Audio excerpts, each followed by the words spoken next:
आदाब, नमस्कार। मैं स्मृति रस्तोगी आप सभी का इस्तकबाल करती हूँ।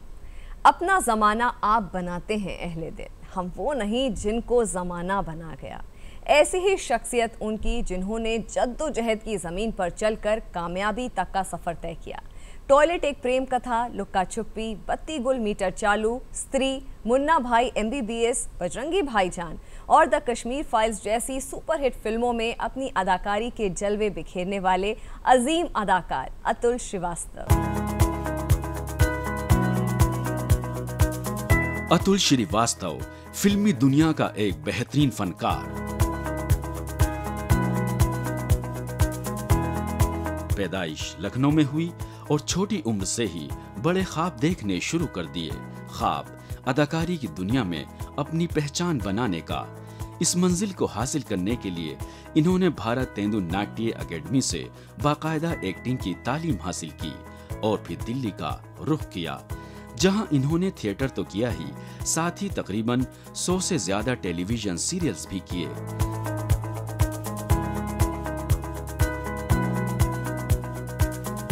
धीरे धीरे इनकी अदाकारी के चर्चे बॉलीवुड तक जा पहुंचे और कई बड़े डायरेक्टर्स ने इन्हें अपनी फिल्मों के लिए साइन कर लिया। मुन्ना भाई MBBS, बजरंगी भाईजान, टॉयलेट एक प्रेम कथा, लुक्का छुपी, स्त्री और बत्ती गुल मीटर चालू जैसी हिट फिल्मों में इन्होंने बेहतरीन अदाकारी कर एक वर्सटाइल एक्टर के तौर पर अपने आप को फिल्म इंडस्ट्री में काबिज कर दिया। और हाल ही में रिलीज हुई फिल्म द कश्मीर फाइल्स में जर्नलिस्ट विष्णु राम के कैरेक्टर को इन्होंने इस तरह से अदा किया कि लोग देखते ही रह गए। इतनी कामयाबी के बावजूद ये बेमिसाल अदाकार अपने आप को जमीन से जुड़ा हुआ मानता है और अपनी अदाकारी से लोगों के दिलों को लगातार जीत रहा है।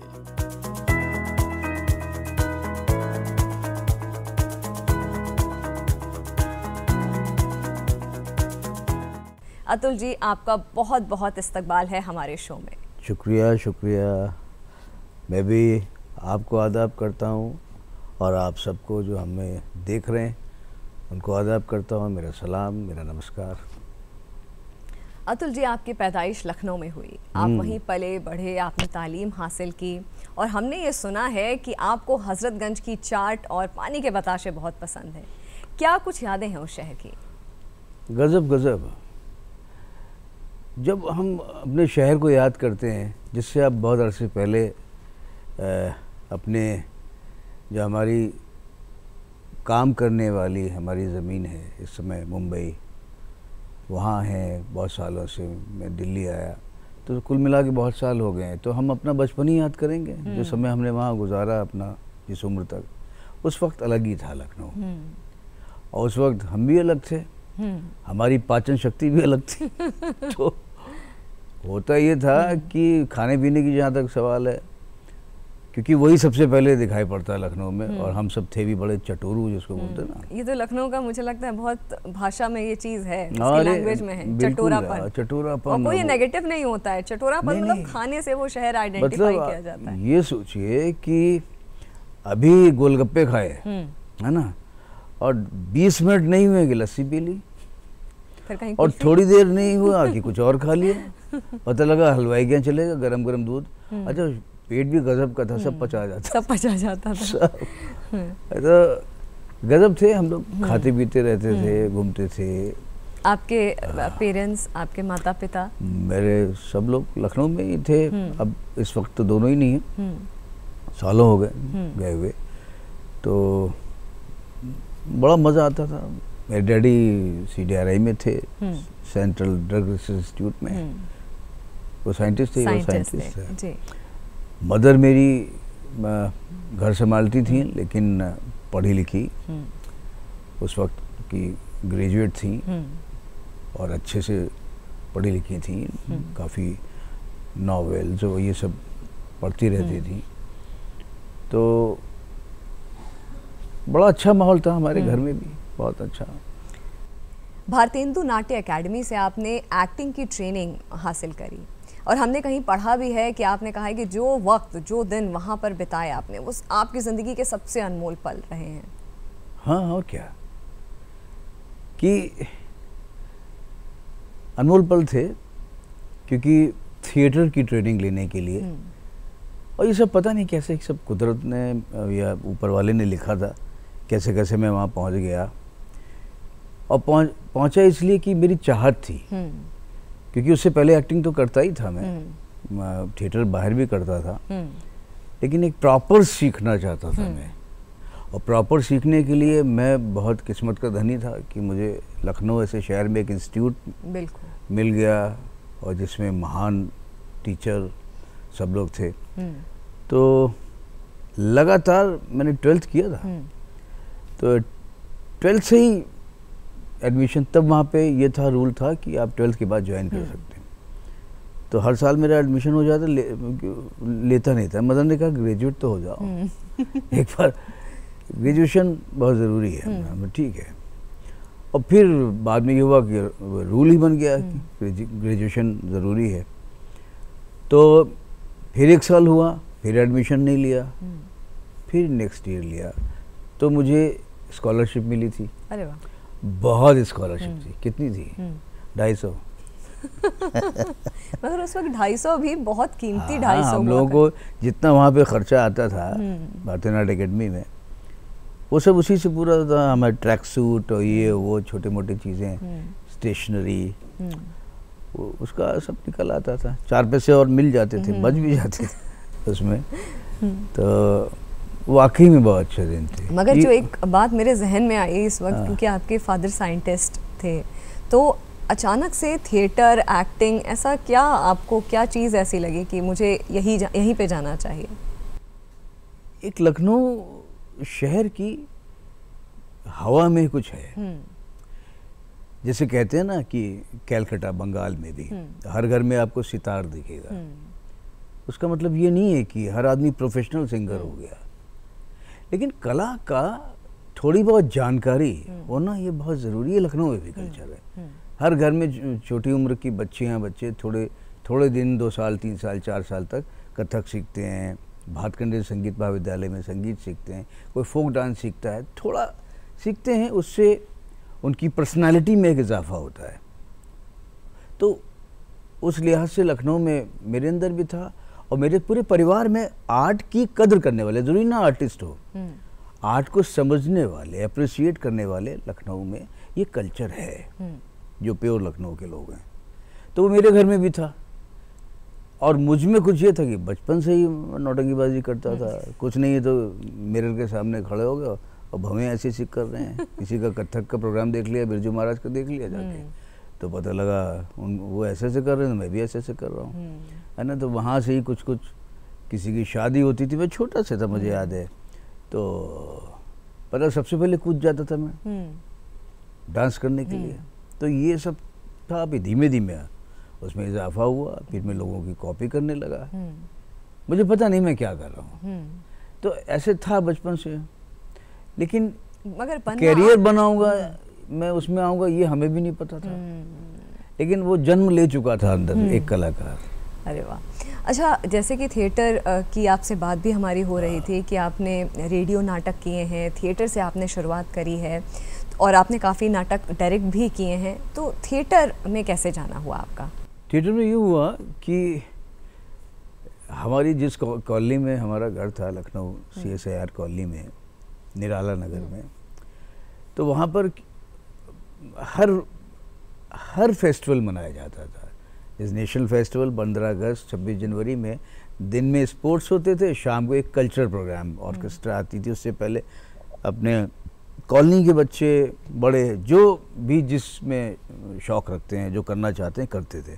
गाने वाले गाते थे, तो मैं भी थोड़ा गाता था, और मुझे शौक़ कुछ चुटकुले और कैरिकेचर सुनाने का था। अच्छा। शायद मैं 7th 8th में था तब से। अच्छा, ये चुटकुले जो हैं वो आप खुद से बनाते थे कैसे? कहीं सुन लिया, कहीं पढ़ लिया, तो उसमें कुछ जोड़ तोड़ करके ना, कुछ मुझे भी नहीं पता कहाँ से ये आया मेरे पास।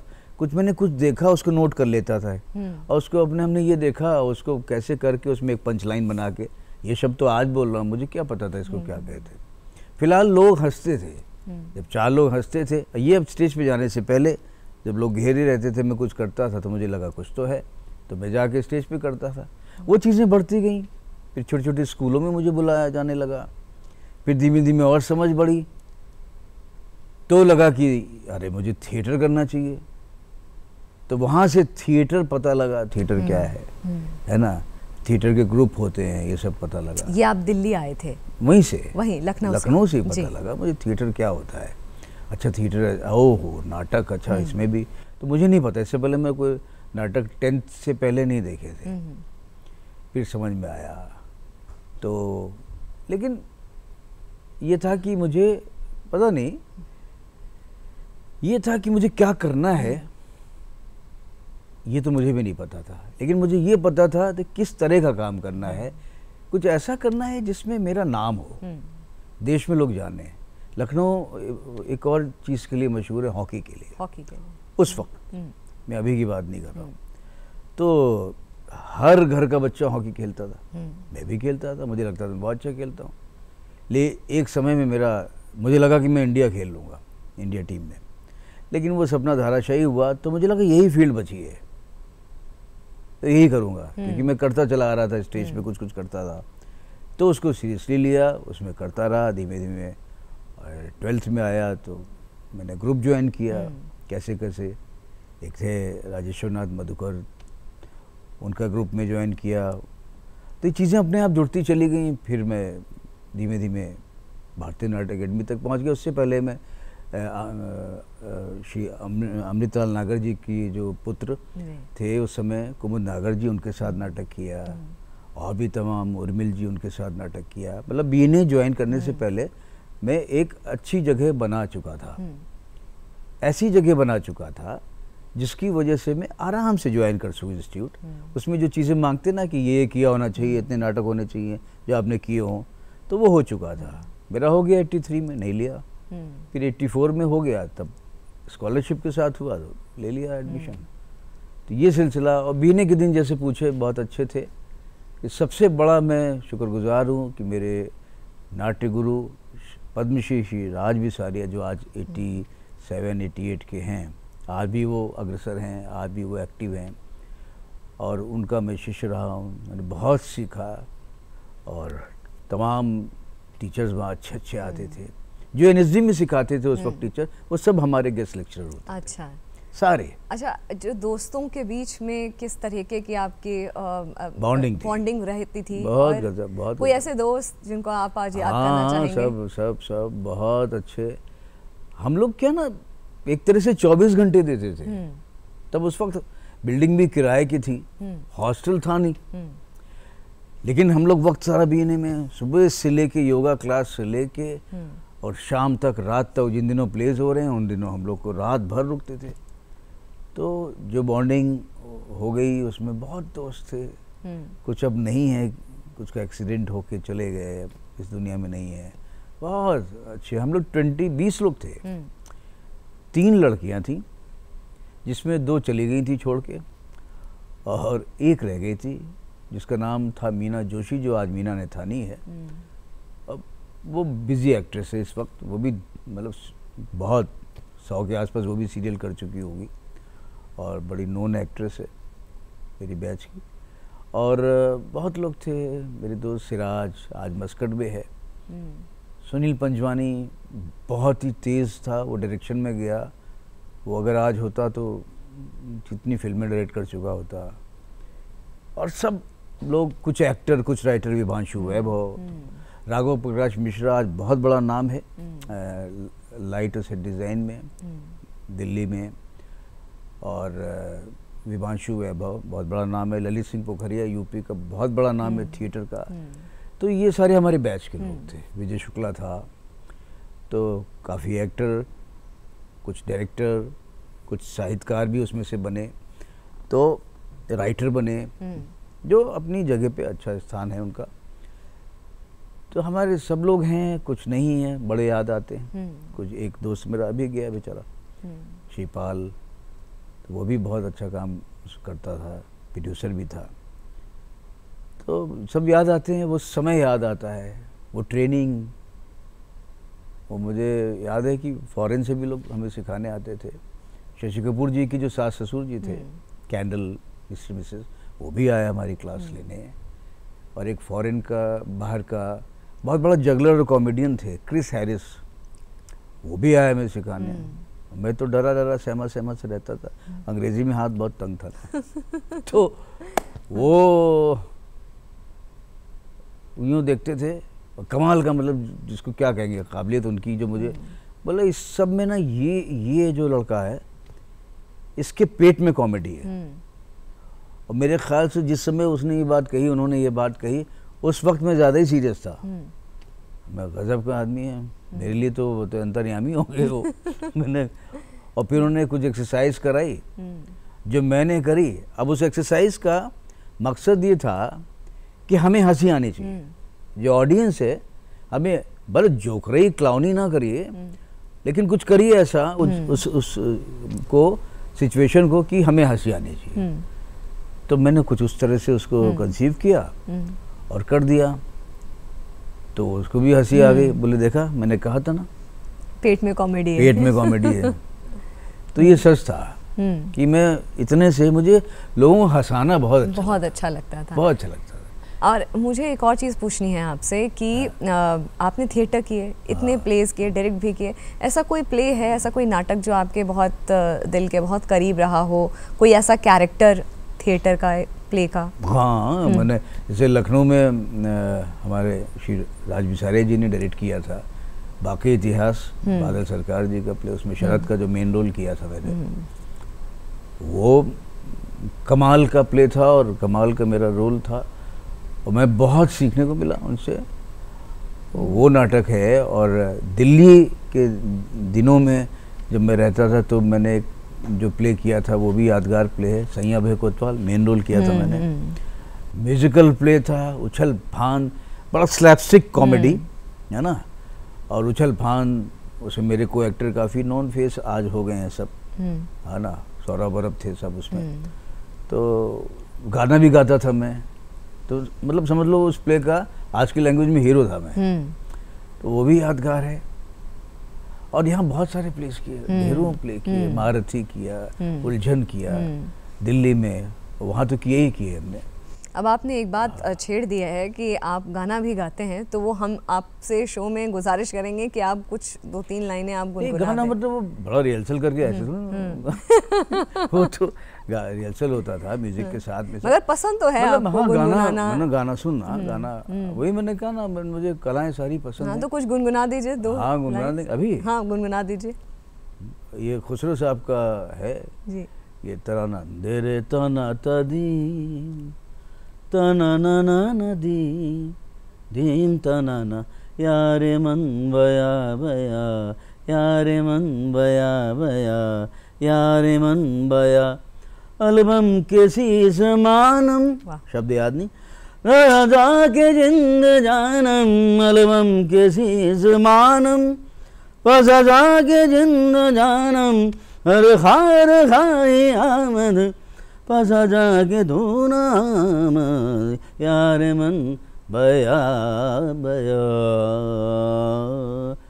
इसमें मैं माफ़ी चाहूँगा, बहुत हो सकता है इसमें जो हमने शब्द बोल दिए हो ऐसे कोई याद नहीं है, अरसा हो गया, लेकिन ऐसा ही कुछ था। ये फारसी है, उर्दू नहीं है, तो ऐसा कुछ था। बहुत खूब, खुसरो साहब की ही कंपोजिशन है ये, जो मैंने ये सीखा लखनऊ में था, और इसको यहाँ भी किया था मैंने शीला जी के साथ दिल्ली में। शीला भाटिया पद्म भूषण शीला जी, मैं उनसे भी बहुत सीखा, उनकी रिपर्टरी में भी था दिल्ली में।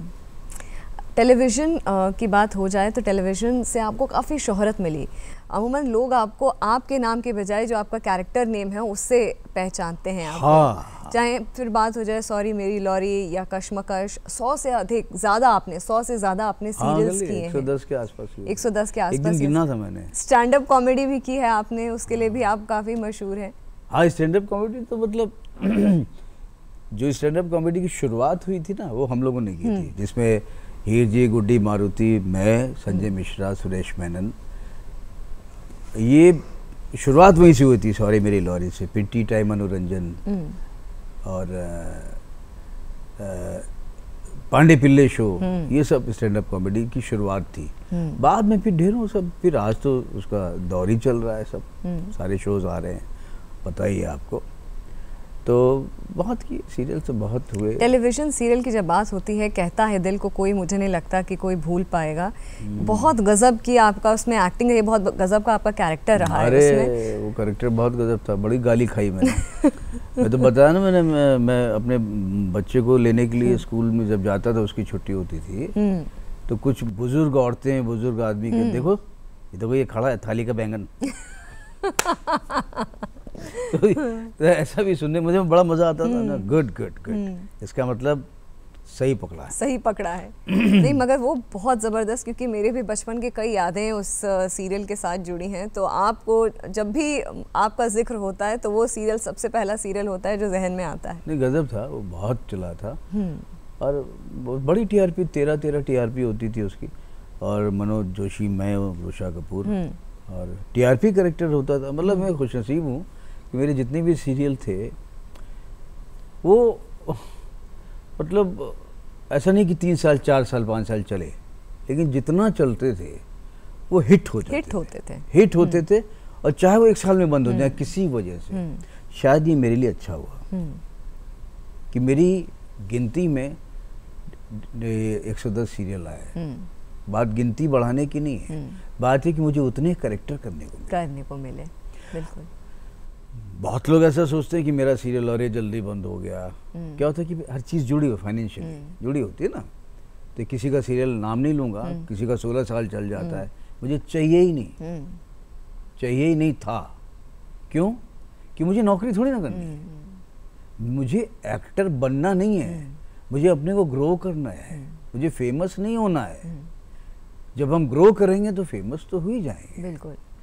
मेरी एक्टिंग की क्वालिटी दिन ब दिन बढ़े, ये मेरी चाहत होती थी। तो जो मेरा ऊपर वाले ने साथ दिया, और मैं सीरियल करता गया, डिफरेंट कैरेक्टर, सॉरी मेरी लॉरी और पांडे पिल्ले शो, टी टाइम मनोरंजन, ये सबको मिला के मैंने करीब 2500 कैरेक्टर्स किए।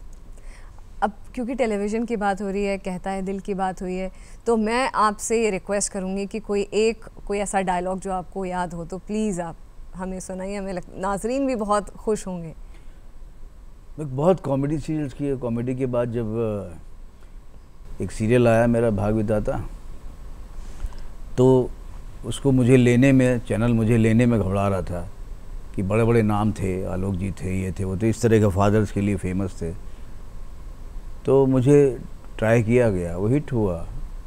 तो मैं फिर सीरियस रोल, विलेन सब करता रहा। तो उसमें मेरा डायलॉग है, बड़ा सीरियस वाला डायलॉग याद आ रहा है मुझे, कि मैं उसमें बोलता हूँ ना, मैं थोड़ा बिहारी टोन में, एक मोतीहारी जगह का एक आदमी, शरीफ ईमानदार, काहे के लिए परेशान हो रही है बेटा, और ऊपर वाला है ना, और सब ठीक करेगा, और क्या गया है, अब पैसा ही तो गया है, और कोई बात नहीं है, पैसा तो हाथ का मैल है, चला जाएगा, आ जाएगा, लेकिन अपनी आत्मा तो सुरक्षित है ना, वही करना ठीक जरूरी है, बस।